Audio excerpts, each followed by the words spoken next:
మూడోవాడు రవిరాజు. నీవు నిజముగా రాణివే అయినచో మాకు చెల్లించవలసిన కాటి సుంకమే నీ వద్ద లేదా? నా వద్ద చెల్లి గవ్వ ఏనూ లేదు. నీ వద్ద ఏమీ లేదని నమ్మలేను. అది నా దురదృష్టము.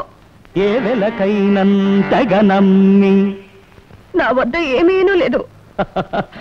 ఏ వెలకైనంతగా నమ్మి నీ సుతునకై వెచ్చించినన్ చెల్లదే.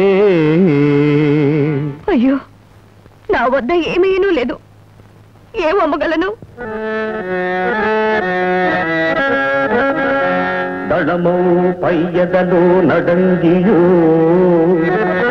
సముజ్వల కాంతులీరందలన్ మలయిం పందిశలన్ స్వదీయ గడసీమన్ బాల సూర్య ప్రభాకలితం వైదొడుగొందుతున్నయది.